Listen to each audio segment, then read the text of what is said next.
La météo avec C3A Productions.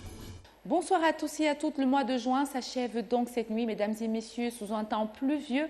Je vous propose de rester bien couverts tout au long de la nuit et même demain matin, car la fraîcheur sera intense et elle va se dissiper sur l'ensemble du territoire national. Les températures vont même le confirmer, car le temps sera maussade. Les valeurs iront de 16 à 17 degrés dans la région du nord-ouest, de 16 à 18 degrés dans la région de l'ouest et même dans le septentrion, comptez de 24 à 25 degrés au nord et à l'extrême nord. Regardons de plus près dans la région du centre. Cette nuit, toutes les villes seront arrosées. Demain matin, les pluies vont se poursuivre, exception faite à la ville de Yaoundé. Par la suite, jetez un coup d'œil dans la région de l'Est. Ici, les pluies sont assez orageuses à Bertois, à Bomban, à Yokadouma. Demain matin, on va se réveiller dans les mêmes conditions. Prenez donc toutes vos précautions. Terminons avec la région de l'Adamawa. C'est le même scénario, des pluies et encore des pluies dans la nuit et même à l'aurore. Attention, veillez à sortir avec un parapluie. Pour se protéger et protéger les eaux du coronavirus, lavez-vous les mains régulièrement. Toussez dans votre coude et en cas de symptômes, contactez le 1510. À très bientôt.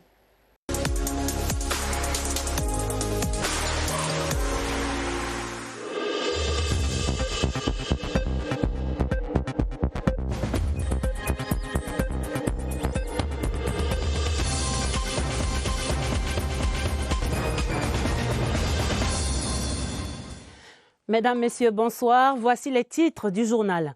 Un nouvel ambassadeur du Cameroun en France, son Excellence André Magnus Aekumu, nommé ce mardi ambassadeur extraordinaire et plénipotentiaire du Cameroun en République française par le président de la République. Portrait à découvrir dans ce 20h30. Nouvelle impulsion dans la coopération entre Malabo et Yaoundé. La concertation des deux ministres de Défense, ouverte hier lundi, s'achevait ce soir sur une note d'amitié retrouvée. Les échanges du jour dans ce journal. Un nouveau calendrier pour le CHAN et la CAN. La CAF a décidé, ce sera 2021 et 2022 respectivement. Première réaction, le ministre des Sports est en direct dans ce journal. Voilà pour les titres. En ouverture, nous le disions, trêve de...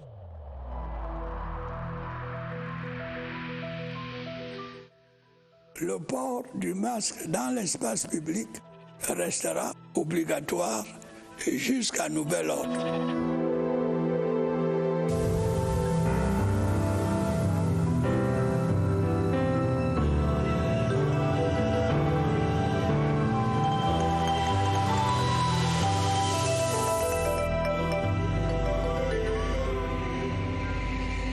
Trêve de tergiversation donc, la CAF a tranché. Le CHAN et la CAN vont se jouer au Cameroun en 2021 et 2022 respectivement. Décision de report annoncée ce mardi au terme de la réunion très attendue du comité exécutif de la Confédération africaine de football. La CAF annonce également un nouveau calendrier pour les autres compétitions continentale annulée pour cause de Covid-19. C'est donc là la fin d'un très long suspense. Joseph Gouet à Manding. C'est la Champions League africaine 2020 qui ouvrira le bal des reprogrammations des compétitions de la CAF en terre camerounaise. Initialement prévue au mois de mai, avant l'avènement du Covid-19, la finale se jouera cette fin d'année au stade de Japoma à Douala, à une date qui sera communiquée en temps utile. Le CHAN 2020, annoncé au mois d'avril dernier, est décalé en janvier 2021. La CAN 2021, à son tour, glisse d'un an pour se jouer en janvier 2022. En somme, le Cameroun était au centre des débats du comité exécutif de la CAF tenu ce mardi 30 juin en visioconférence. D'autres décisions de la Confédération africaine de football ce jour annulent les CAF Awards 2020 et la CAN féminine de football de cette année. Entre-temps, une nouvelle compétition entre dans le calendrier de la CAF à partir de 2021. Il s'agit de la Ligue des champions féminines. Des débats ont aussi achoppé sur le football jeune, notamment la U17 dont la CAN se jouera en juillet 2021. Et en raison de la situation difficile due au coronavirus, la CAF alloue 150 millions de francs CFA supplémentaires à chaque fédération pour faire face à la pandémie. Et dans la perspective d'une alternance, le président de la Confédération africaine de football, Ahmad Ahmad, mettra son mandat en jeu au cours d'une assemblée générale élective qui se tiendra le 12 mars 2021. Mais dans tous les cas de figure, il faut dire que le Cameroun était déjà paré pour accueillir ces grands événements sportifs du continent africain pour le CHAN 2020 et la CAN 2021. L'offre du Cameroun en infrastructures sportives était même jugée largement en adéquation avec les exigences actuelles de la CAF. Revue de tous les sites. Germain-Noël Essengue. Le cahier des charges de la CAF exige 6 stades principaux à tout pays hôte. Le Cameroun, aujourd'hui, offre bien plus. Douala, la capitale économique, laisse voir le majestueux stade de Japoma. L'infrastructure parle d'elle-même, de par sa splendeur et sa beauté.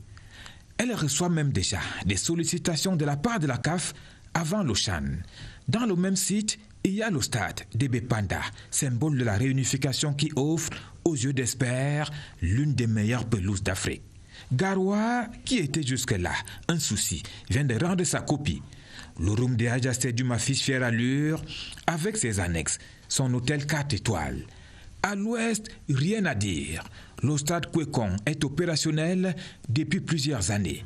Des aménagements extérieurs qui étaient exigés ont été effectués. Idem dans la région du sud-ouest avec le Limbe Omnisport Stadium qui accueille depuis des années déjà les matchs des Lions indomptables. Dans la capitale politique, le mythique stade Omnisport a déjà fait ses preuves. Pour couronner le tout, le complexe sportif de Limbe en phase terminale de ses travaux. Ici, la pelouse est de plus en plus verdoyante. La piste d'athlétisme a pris forme. Les gradins sont prêts à l'usage. La toiture attend son revêtement extérieur. Le centre commercial donne déjà à voir. Le chantier, selon le maître d'ouvrage, sera livré en octobre prochain avec comme échéance intermédiaire un premier test de qualité de sa pelouse dans un mois avec un mini-tournoi de football. Première réaction du ministre des Sports et de l'Éducation physique sur ce report de la CAN 2021. Ce sera janvier 2022 maintenant. Notre reporter Romuald Chisongok est en compagnie du ministre Narcisse Mouele-Kombi en ce moment même au ministère des Sports pour les conséquences immédiates de cette décision de la CAF sur le Cameroun. Bonsoir Romuald. Bonsoir Monsieur le ministre. Bonsoir Adèle, nous sommes en direct de la salle des audiences du ministère des Sports et de l'Éducation physique. L'occupant des lieux, le professeur Narcisse Mouele-Kombi, était au terme d'une journée particulièrement laborieuse au cours de laquelle il a lui-même suivi les délibérations de la Confédération africaine de football à travers le comité exécutif qui a donc rendu ce jour un certain nombre de décisions dont la plus retentissante est le report de la Coupe d'Afrique des Nations de football qui va se jouer en janvier 2022. Monsieur le ministre, bonsoir. Oui, bonsoir, monsieur Romuald. Parmi les décisions du jour, il y a ce report de la CAN qu'organise le Cameroun. Ce sera plutôt 2022. Quelle est votre première réaction? Alors, c'est une réaction de jubilation. Dans la mesure où les importantes résolutions prises aujourd'hui par la CAF, par le comité exécutif de la CAF, confirment et confortent la pertinence de l'option du président de la République, son Excellence Paul Biya, de faire du Cameroun, notre si beau pays, le site d'accueil de très importantes compétitions continentales, à savoir la CAN, le CHAN. À quoi on peut ajouter la Ligue des champions de football africaine. Nous avons un sentiment de soulagement, il faut le dire, car en raison du contexte sanitaire international marqué par la crise du coronavirus, il y avait comme une espèce de brouillard qui obstruait l'horizon des programmations de différentes compétitions. Certaines ont d'ailleurs été purement et simplement annulées. Désormais, avec les décisions prises par la CAF, la perspective tracée en matière de programmation ou de reprogrammation, elle est claire. Monsieur le ministre, ce sentiment de soulagement que vous venez d'exprimer, signifie-t-il que vous étiez préparé à cette issue ou vous êtes aussi surpris, comme certains Camerounais, par la décision du report? Est-ce qu'il y a eu des concertations préalables? Écoutez, vous avez d'abord un principe de réalité, des contraintes qui sont imposées par le contexte sanitaire international qui n'échappe à personne, les influences et incidences inévitables de ce contexte sur divers agendas nationaux et internationaux, et donc par conséquent la nécessité de prendre des mesures en adéquation, en phase, ou si vous voulez, en conformité avec l'évolution de cette pandémie. D'où, évidemment, après concertation avec la CAF, le report du CHAN, d'où évidemment aussi une concertation pour déterminer de la manière la plus cohérente, au regard également des contraintes calendaires de la FIFA, sur lesquelles nous ne nous étendrons pas, dans la mesure où nous savons que la CAF était confrontée à ce problème d'organisation de journées éliminatoires, donc de disponibilité de fenêtres pour clôturer la phase éliminatoire de la CAN. Il était tout à fait normal que l'on aille vers une reprogrammation. Nous ne sommes pas surpris, mais nous sommes plutôt dans une espèce de soulagement qui s'accompagne de la satisfaction de ce que la partie camerounaise est en parfaite symbiose, est en une relation de collaboration harmonieuse et de partenariat fructueux avec la CAF. Je dois d'ailleurs vous dire que ce matin, j'ai eu un échange tout à fait cordial avec le président Ahmad, dont je salue le leadership éminent et auquel je voudrais rendre hommage pour l'extraordinaire qualité des travaux dont nous avons suivi les résolutions, pas seulement en ce qui concerne le Cameroun, mais en ce qui concerne l'Afrique tout entière. Et nous rendons ainsi hommage à l'instance fêtière continentale du football, dont nous connaissons le prestige au-delà du continent africain. Il est rassurant de savoir que le Cameroun n'a pas été pris de court. Maintenant que nous avons ce temps, Monsieur le ministre, qu'est-ce que nous en faisons? Alors, nous remettons les pendules à l'heure. Nous avions un curseur placé à un très bon niveau au mois de mars. Et si vous voulez, jusqu'au 17 mars dernier.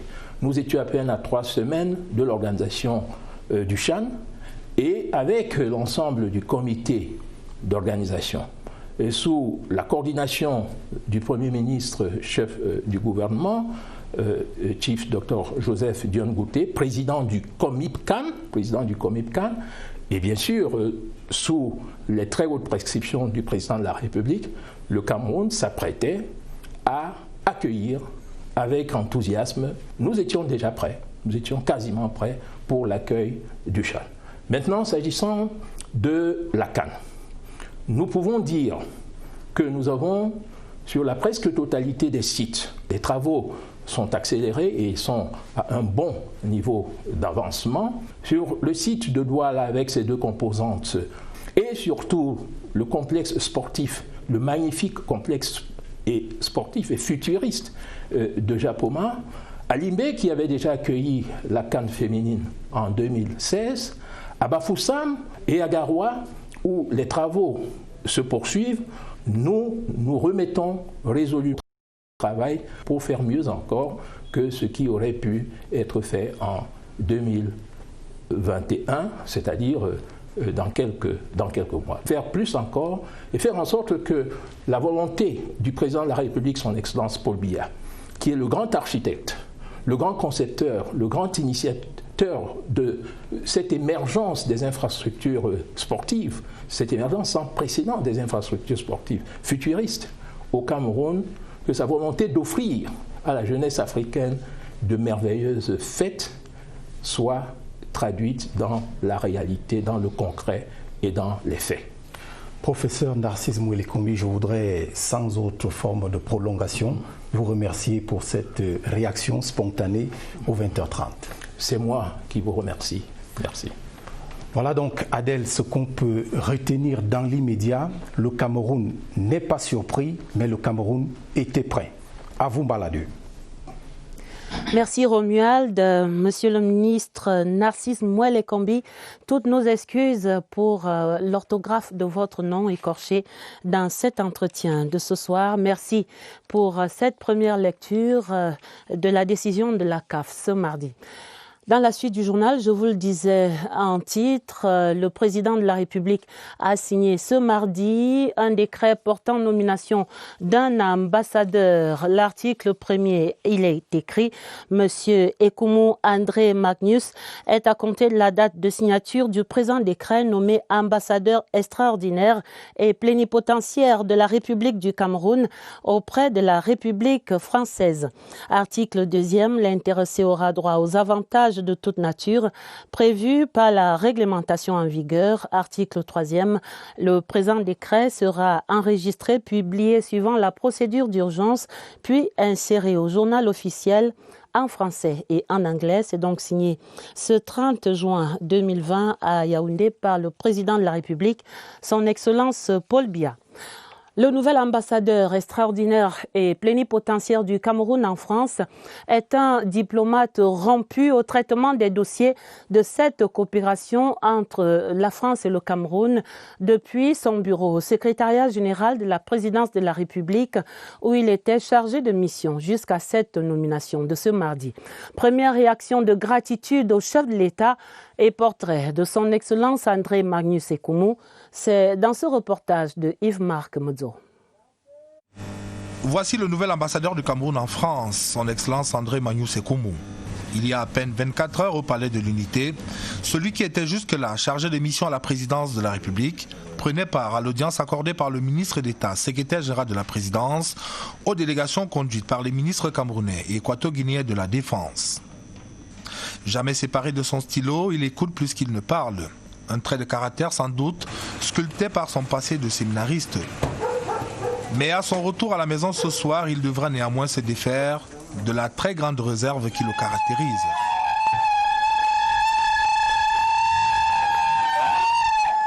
Mes sentiments sont des sentiments de remerciement et de gratitude à l'endroit de son Excellence M. Paul Biya, qui pendant 25 ans, je peux dire, m'a supporté et m'a aussi encadré. Je lui suis infiniment reconnaissant pour cette haute marque de confiance. Titulaire d'un doctorat PhD avant son entrée à l'Institut de Relations Internationales du Cameroun, André Magnus Ekoumou se passionne déjà à l'époque des thématiques nouvelles, telles que la coopération décentralisée. À sa sortie de l'école et après un passage furtif au ministère camerounais des Relations extérieures, sa hiérarchie décide que ce sujet particulièrement brillant serait plus utile à son pays, à la présidence de la République, où il va passer l'essentiel de sa carrière. Tour à tour conseiller des affaires étrangères, ministre plénipotentiaire, puis ministre plénipotentiaire hors échelle, le nouvel ambassadeur du Cameroun en France sera de tous les dossiers sensibles à la division des affaires diplomatiques de la présidence de la République. Il faut juger le maçon au pied du mur. Allons prendre le service à Paris, parce que Paris c'est un poste très délicat. Il y a beaucoup de travail à Paris, vous suivez l'actualité et je pense que c'est à l'aune de là qu'on va me juger. Jamais au devant de la scène, André Magnus Ekoumou est généralement présenté comme un haut commis de l'État, compétent, efficace, discret et loyal. Une loyauté qui lui a valu jusque-là cette proximité à peine voilée avec la hiérarchie de l'État.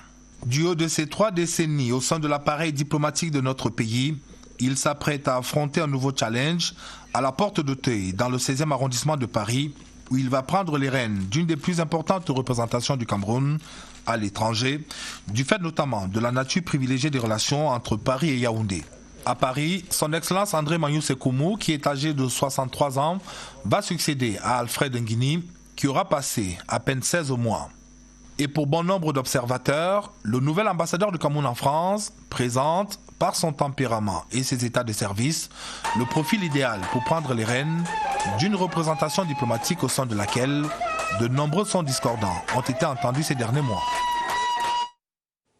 Bon vent, Monsieur l'ambassadeur. L'actualité au Sénat en session.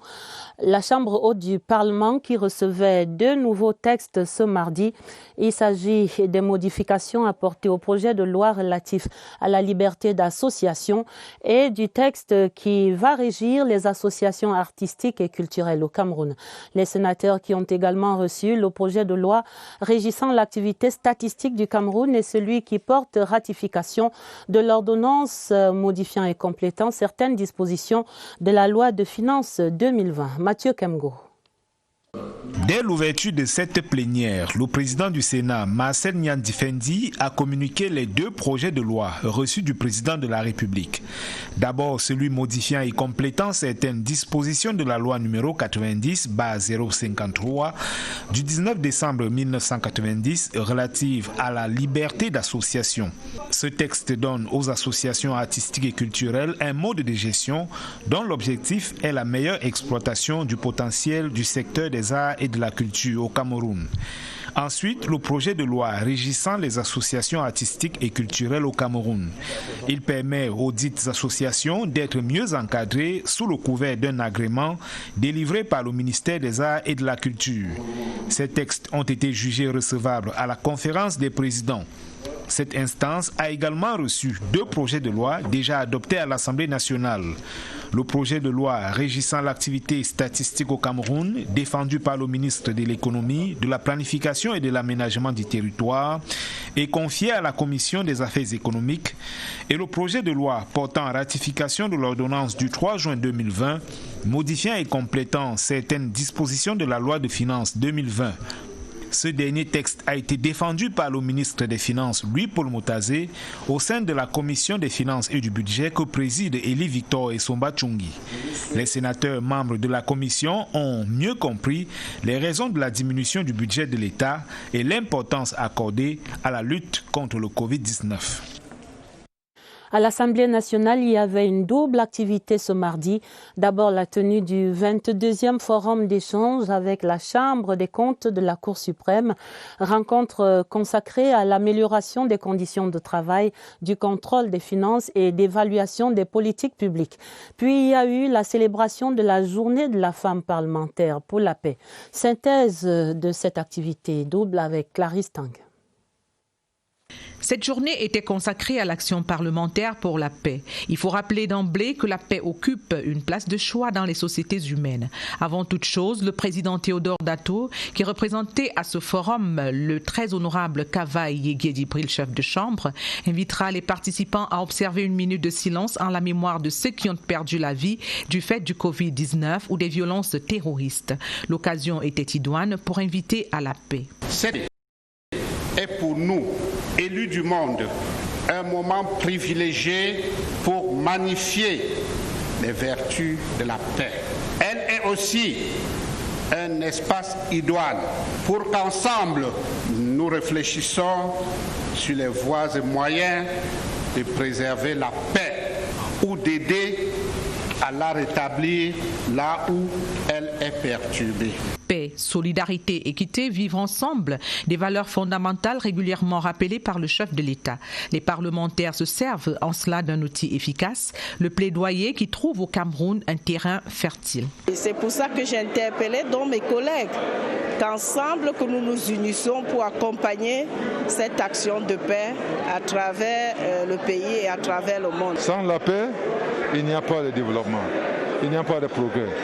Donc tout ce qu'on fait, c'est pour encourager nos jeunes de déposer les armes et de chercher les moyens parce que dès qu'ils sortent de la bourse, qu'ils cherchent un petit moyen de vivre.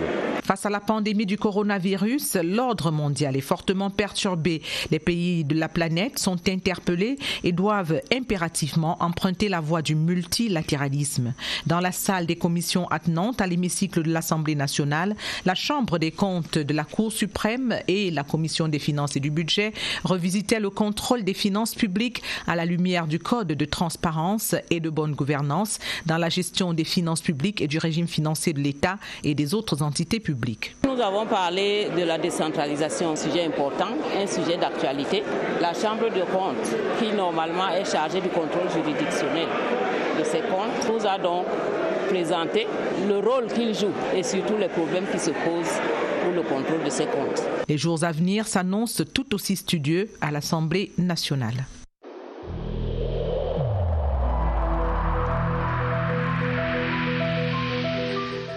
N'oublions pas que la négligence d'une seule personne peut nuire gravement à l'ensemble de la communauté.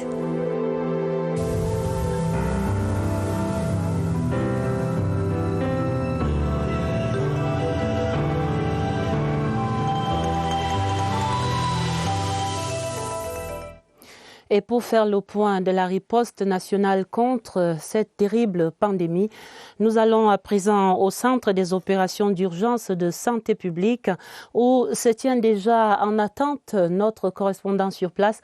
Bonsoir Évariste Yenga, quelles sont les nouvelles ce soir sur le front de cette lutte contre le Covid-19 ?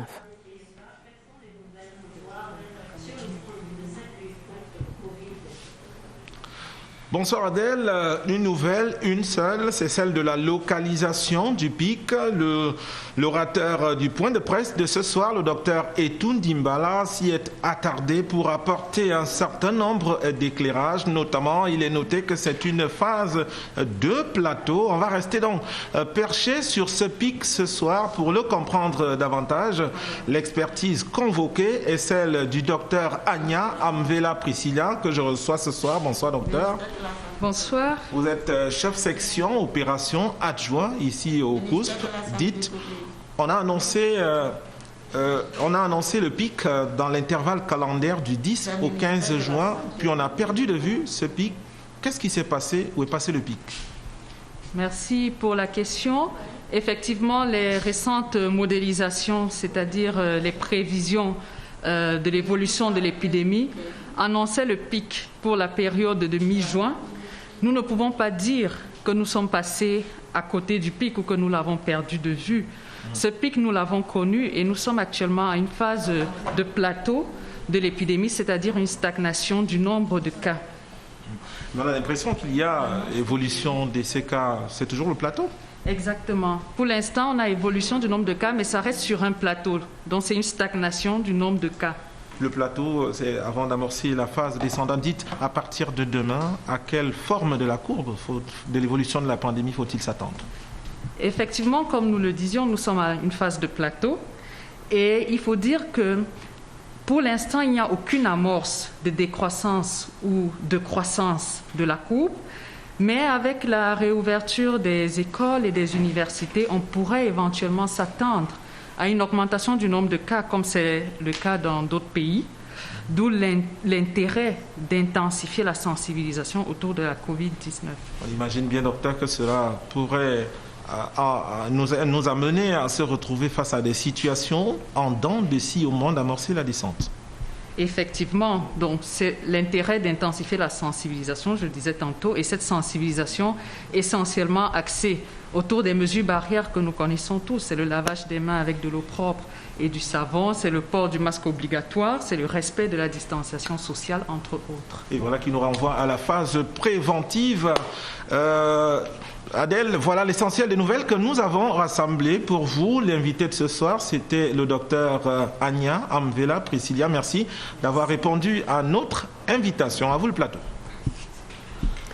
Merci Évariste, merci au docteur Anya. Très complexe que la prise en charge de cette terrible pandémie et nous attendons ce pic avec beaucoup d'appréhension.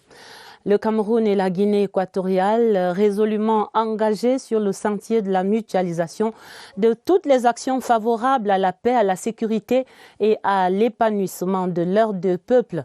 On peut dire que c'est là l'essentiel du communiqué final à l'issue de la réunion de haut niveau des deux ministres de la Défense de la Guinée équatoriale et du Cameroun. La réunion vient à peine de s'achever au Yaoundé Hilton Hotel ce soir. Qu'en retenir donc pour l'essentiel, Pierre-Yves Mbeu?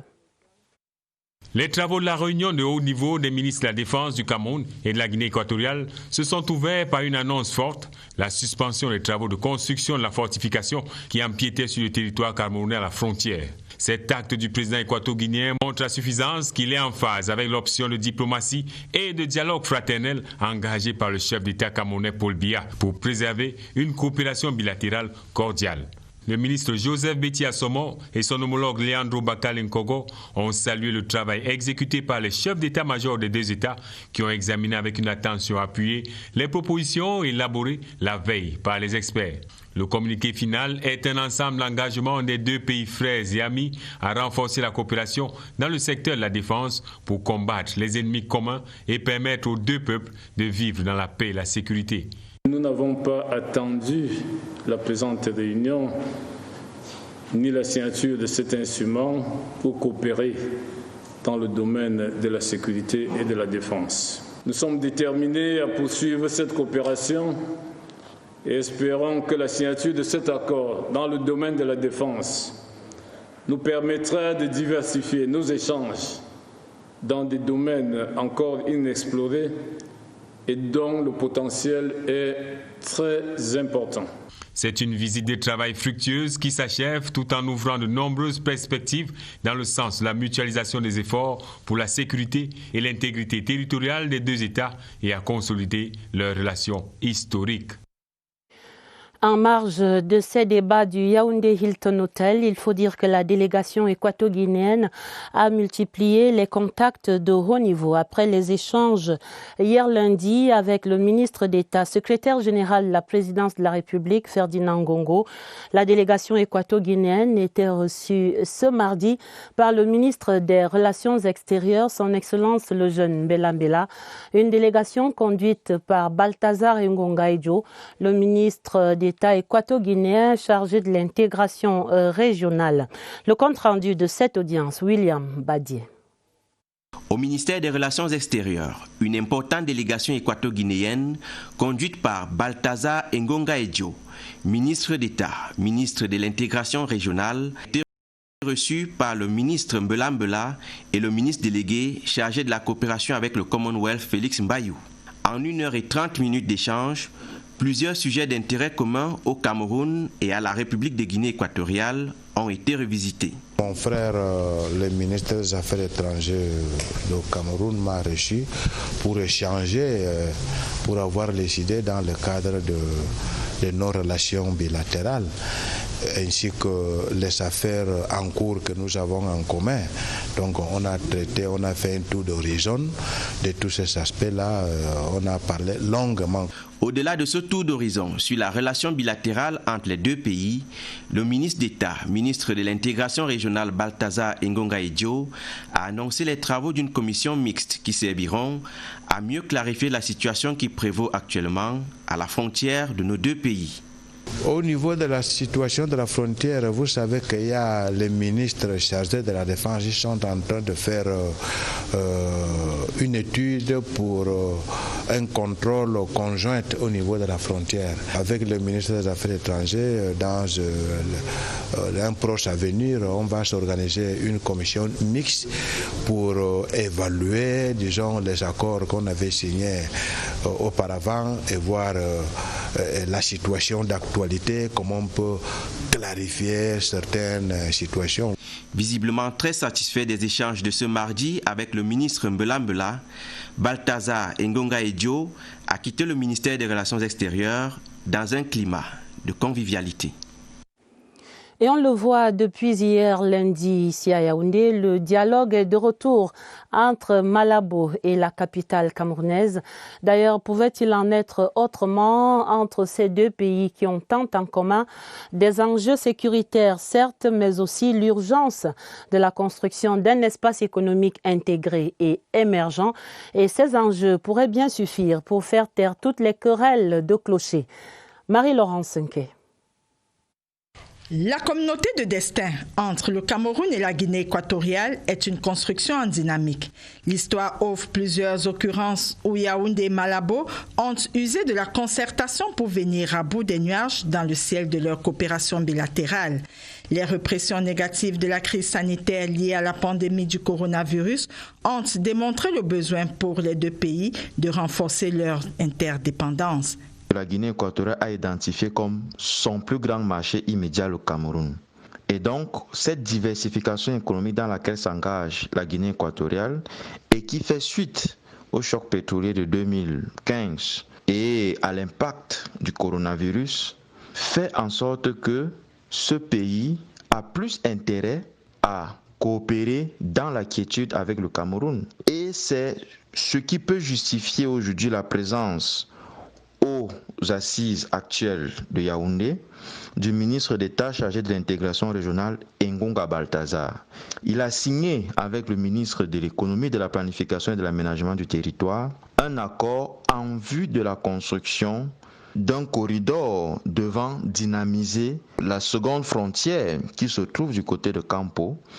Plusieurs facteurs naturels, sociologiques et historiques existants peuvent servir de facilitateurs. 70% de la population équato-guinéenne est Fang Toumou ou Fang Okor, comme les populations du sud du Cameroun. La Guinée équatoriale a rejoint les communautés économiques régionales comme la CEAC ou la CEMAC, dont le Cameroun est membre. Il y a des exportations de vivres du Cameroun vers la Guinée équatoriale qui sont suffisamment importants pour alimenter en fait une interdépendance économique entre ces deux pays-là. Cette opportunité se prête donc à l'exigence pour Yaoundé et Malabo de construire main dans la main le futur des communautés économiques régionales auxquelles ils sont tous deux membres. Les priorités de celles-ci étant de plus en plus convergentes avec le programme frontière de l'Union africaine qui ambitionne transformer les zones frontalières en pôles de prospérité par le biais des échanges intra-africains.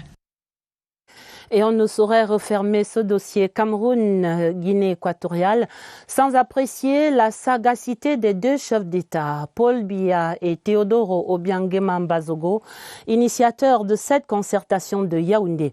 Et c'est l'occasion pour rendre hommage aux vertus du dialogue. Éric Benjamin, la maire. L'actualité ces dernières années entre le Cameroun et la Guinée équatoriale est rythmée par des récurrentes poussées de fièvre entre deux voisins. Entre expulsion des Camerounais en Guinée équatoriale, fermeture unilatérale de la frontière et projet de construction d'un mur sur la dite frontière pour marquer la distance entre ces deux pays, nous avons assisté au spectacle désolant donné par deux pays frères, que tout rapproche, mais qui paradoxalement entretiennent de manière quotidienne une relation d'amour-haine. Et pourtant, unis par l'histoire et la géographie, le Cameroun et la Guinée équatoriale sont condamnés à cohabiter et à s'entendre. Avec plus de 180 km de frontières, avec les mêmes communautés établies de part et d'autre de cette frontière, les voies de la concertation et du dialogue sont, de l'avis de la majorité, les seules à emprunter pour aplanir tout différend existant entre les deux pays. C'est le sens à donner aux échanges en cours depuis ce lundi à Yaoundé entre les ministres de la Défense des deux pays et leurs collaborateurs respectifs. Ces échanges font suite aux nombreuses descentes sur le terrain et au balai des émissaires auprès des deux chefs d'État pour une sortie de crise pacifique. L'autre grande actualité du jour, ce mardi 30 juin, était journée d'examen pour l'entrée en 6e, le Common Entrance et l'entrée en première année technique. Et dans les écoles à pandémie mortelle, des dispositions particulières ont été prises. On a vu 24 élèves seulement par classe et le masque de rigueur bien vissé sur le menton et le visage. Laurence Okalia. Ce sont des candidats d'entrée en 6e face à l'épreuve du coronavirus. Des conditions d'examen assez particulières. Le port du masque obligatoire, un effectif réduit à 24 candidats par salle de classe, un dispositif sécuritaire et sanitaire corsé. Nous sommes des 433 candidats attendus et ils sont tous là. Nous n'avons pas recensé pour l'instant des retards, encore moins des absences. Avant qu'ils entrent en salle, ils ont lavé les mains par les enfants. Tous ont lavé les mains. Les toilettes ont été désinfectées ainsi que les salles de classe. En ce moment, nous avons dans toutes les salles des gels et aux toilettes, nous avons prévu des papiers hygiéniques pour tous les enfants qui voudraient bien se mettre à l'aise. Il y a un personnel qui est là sur place avec du savon, du papier hygiénique et du gel. Pour ouvrir les portes du secondaire, il faut commencer par traverser l'épreuve de compréhension de texte et de dictée avant d'entamer les sujets de l'après-midi. Pour le Common Entrance, ce que les candidats devaient comprendre aux premières épreuves, c'est les mathématiques. L'administration, elle aussi, a fait son calcul des présentiels ce matin. On a 631 candidats et il y a 6 absents. L'examen de Common Entrance et d'entrée en 6e prennent fin ce jour. Néanmoins, certains parents ont choisi de faire l'exercice de la patience, non loin des centres d'examen. Il y avait, on l'a vu, beaucoup d'émotions ce matin chez ces jeunes élèves. Beaucoup d'émotions, surtout chez les parents qui frappent de ces jeunes élèves, donc qui frappent aux portes de l'enseignement secondaire. Des parents qui expriment leur inquiétude quant au respect de toutes les exigences de ce concours et surtout quant au respect du protocole sanitaire nécessaire pour protéger leur progéniture. Le concours des parents tel que vécu ce mardi par Elvire Nina Galim.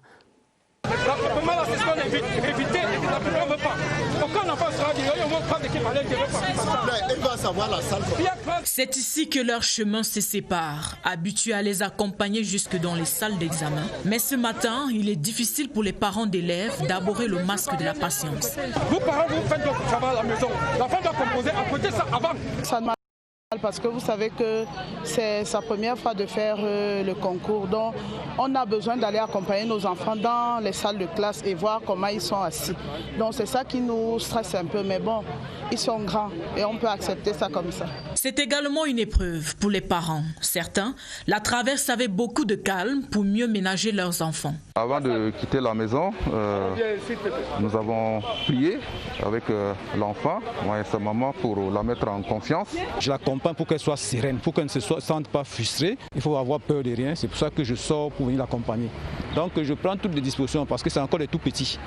Et parfois ils sont frustrés, ils ont peur, mais ça va passer. J'ai dit ça à l'enfant, qu'elle ne panique pas. Il y a de quoi être serein, l'administration rassure. Les parents sont inquiets par rapport à la crise sanitaire, mais toutes les mesures ont été prises pour assurer que les mesures barrières sont respectées par tous les candidats. Un accompagnement parental et de l'administration pour que le seul résultat attendu soit la réussite.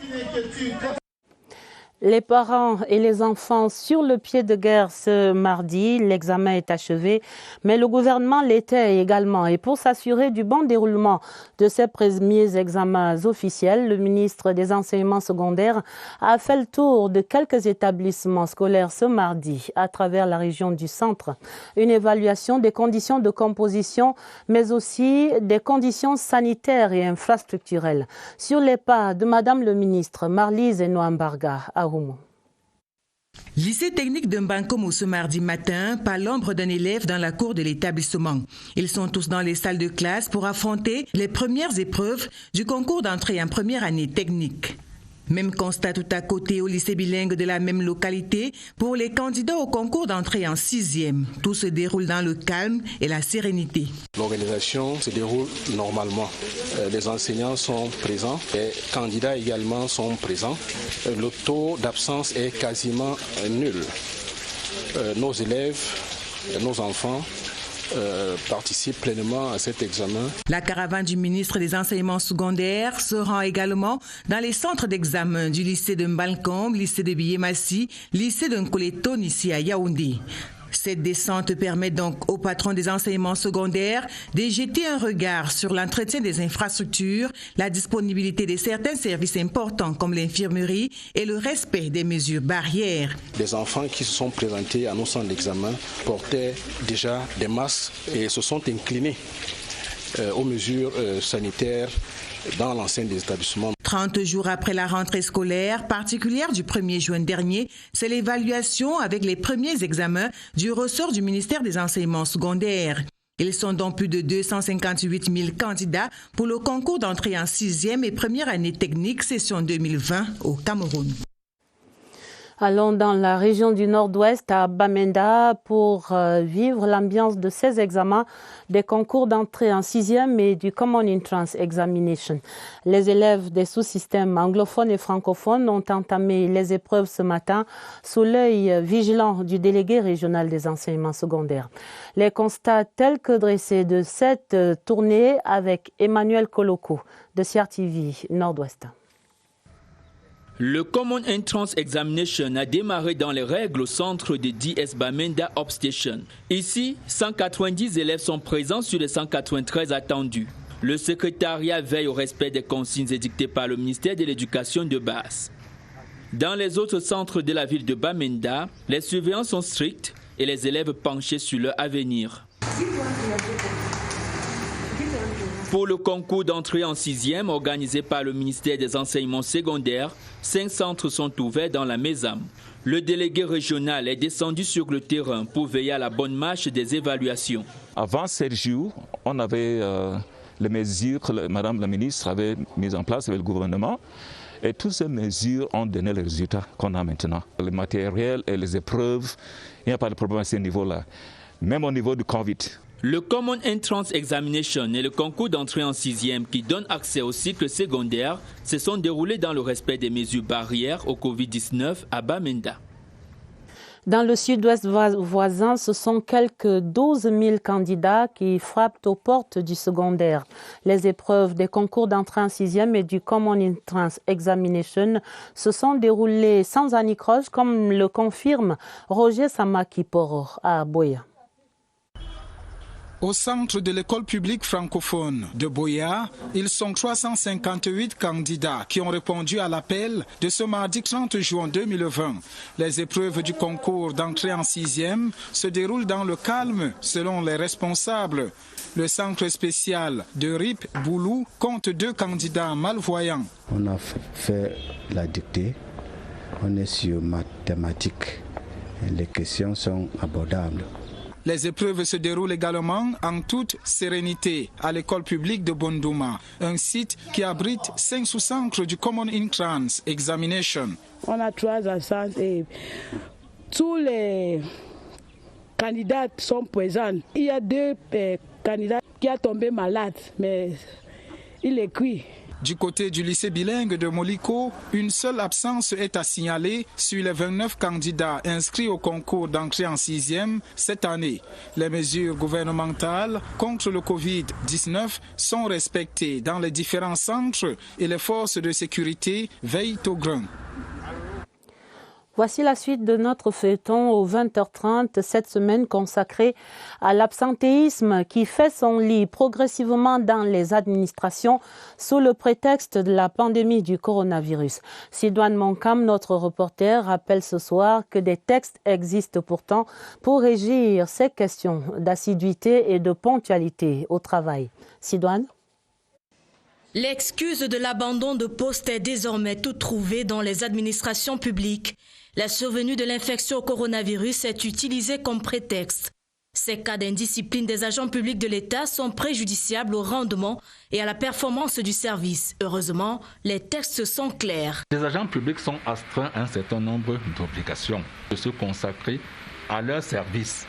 C'est une obligation consacrée par le statut général de la fonction publique de l'État et par les dispositions du décret 78-484. Et il y a eu une réorganisation des horaires. Les agents publics sont tenus d'être à leur poste de travail à 7h30 et en repartir à 15h30. La présence effective dans les lieux de service n'est pas facultative. Elle doit d'ailleurs, selon les textes, être sanctionnée par une durée hebdomadaire de 40 heures minimum de travail par semaine. De l'État travaille 5 jours sur 7, un minimum de 8 heures par jour. C'est bien encadré par la réglementation et la législation. C'est bien encadré. Ils ont donc tenu d'être au moins 40 heures par semaine. Pas de pitié pour les agents déserteurs. En cas de non-respect de ces horaires, des sanctions disciplinaires conformément aux textes en vigueur peuvent suivre. De l'avertissement et à la sanction extrême, la révocation pour les fonctionnaires et le licenciement pour les agents de l'État relevant du Code du travail. 30 jours consécutifs d'absence non justifiée encourent une révocation d'office. Cela signifie qu'on n'a même pas besoin de passer par le Conseil permanent de discipline. Lorsque c'est constaté, vous encourez la révocation d'office. Pour appuyer sur la pédale douce, des actions de sensibilisation et des mécanismes de contrôle ont été instaurés. Nous avons la biométrie. Tous les matins, tous les agents en service au département du ministère de la fonction publique, y compris les directeurs que nous sommes, président de leur badge, qui enrôlent les présences. Et à notre retour, nous battions pour avoir la preuve que nous étions là. Au sein des structures, il y a des fiches de présence et les chefs de structure procèdent au contrôle permanent des présences. Le ministère de la fonction publique effectue, sous l'autorité du chef de département, des missions Sans inopiné dans les autres départements ministériels. Le respect des horaires de travail par les agents publics est obligatoire. Avis au personnel indiscipliné. Il y avait concertation ce mardi à Yaoundé entre les organisations syndicales et le ministre du Travail et de la Sécurité sociale. Il s'est agi des 24e et 25e sessions du comité sur le dialogue social autour d'une thématique et d'un ordre du jour bien arrêté. Voici les résolutions avec vous, Alvin Giselze.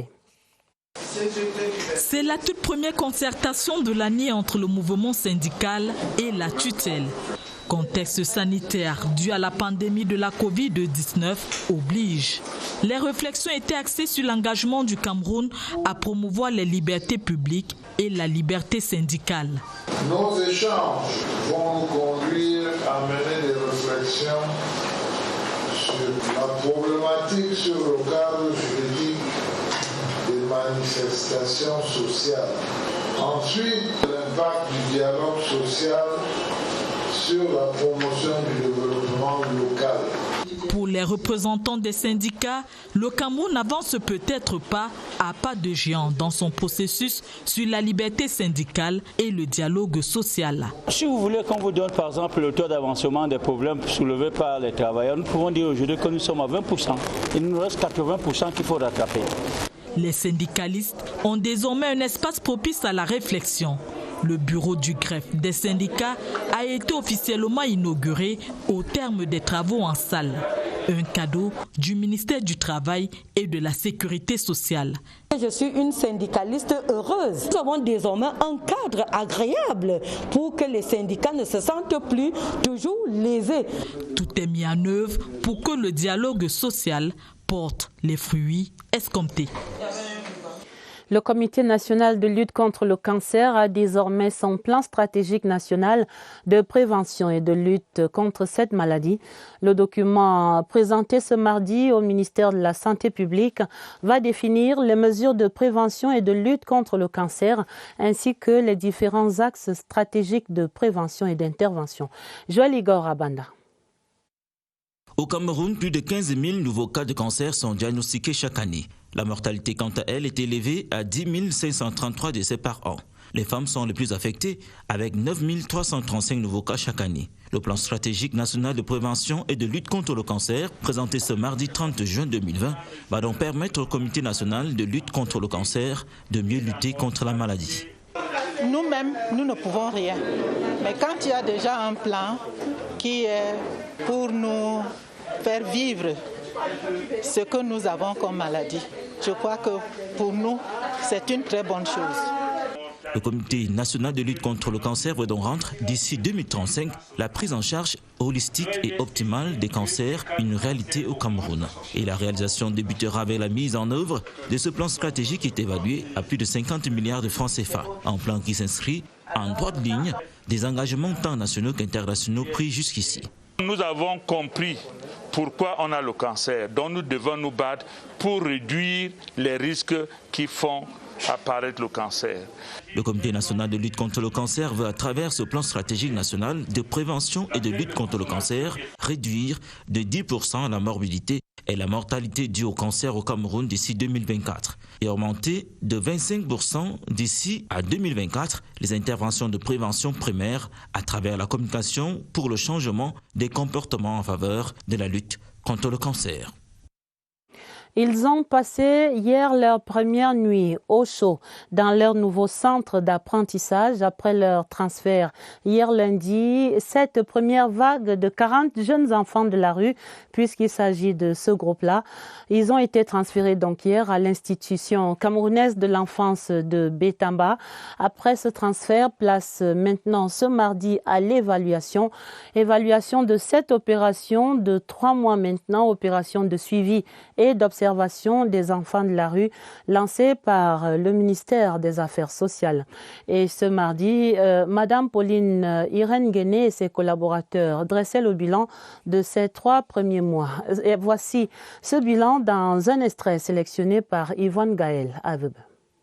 On peut penser que l'opération s'est déroulée de manière satisfaisante et il est question de procéder à une extension, non seulement dans la ville de Yaoundé, parce qu'il faut le rappeler, l'opération s'est déroulée au centre-ville, mais on va regarder les autres sites où sont situés les enfants de la rue en vue de leur extraction.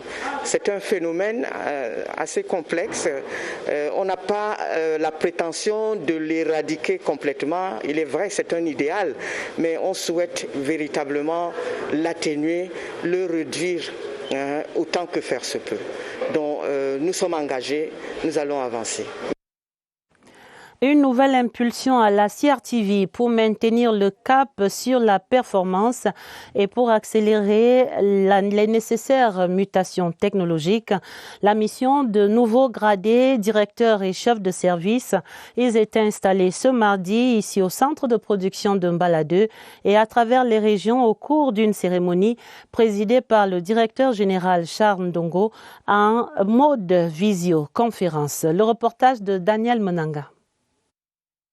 Filmer ces visages, ils s'engagent à marquer le nouveau cycle de rayonnement de la CRTV. Avec un grade, un poste de responsabilité, ils sont d'attaque. C'est à la fois un plaisir et un privilège de rejoindre la dynamique équipe de CRTV News. Je prie le Seigneur Tout-Puissant de me donner les capacités en ce qui concerne la production radio et télé, de parvenir à proposer des programmes qui puissent concourir à la paix. On est joyeux, mais c'est une joie qui doit être de courte durée. Parce que 3 années durant, nous avons vécu pensant que c'était des choses ignobles, mais qui nous ont forgés.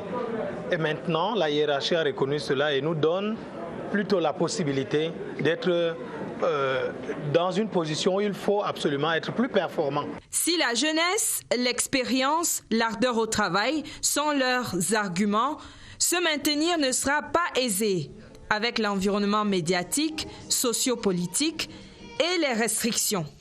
La CRTV Marketing and Communication Agency, qui bénéficie fort opportunément d'une mue intégrale avec un nouvel organigramme et de nouveaux responsables au poste. Dans un contexte de morosité économique en embuscade, il appartient à la CRTV et tout particulièrement à la CMCA de faire la preuve de sa détermination à produire davantage de ressources propres. La pandémie de Covid-19 et ses corollaires ne seront pas une excuse de non-atteinte des objectifs assignés.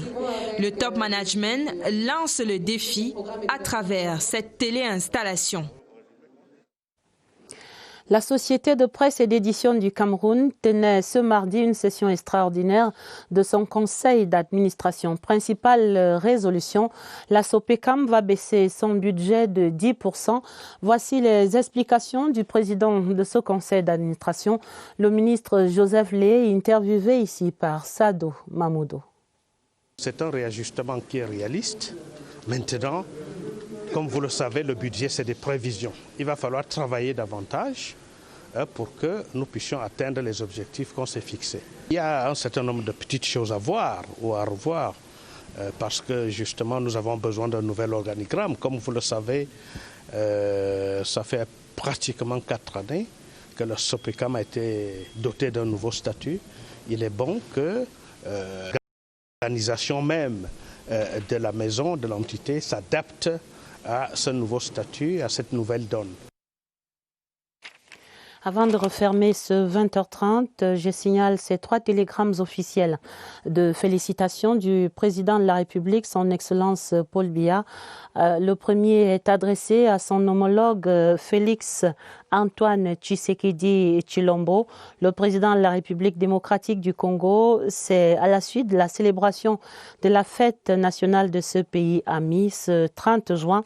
Les 2 autres télégrammes à son Excellence Lazarus Chakwera, président de la République du Malawi, pour son élection à la présidence de la République du Malawi, et à son Excellence Goodni Torlachius Johansson, à la faveur de sa réélection à la magistrature suprême de la République d'Islande. La fin donc de ce journal, c'était une édition préparée avec la collaboration de Irène Janafouda et de Augusta Ngononga. Vous aurez un autre journal à minuit sur cette antenne. Il sera présenté par Gilbert Ongene et Dieudonné Isra. Et puis juste après le journal, retrouvez l'évocation du drame de Ngouaché, un magazine qui nous ramène à ce drame donc de la région de l'Ouest. Je vous quitte sur cette autre sonnette d'alarme ce soir, tirée par une bouche la plus autorisée contre le Covid-19, en vous souhaitant de prendre soin de vous et en vous souhaitant également une très belle soirée sur la CRTV. À demain, 20h30.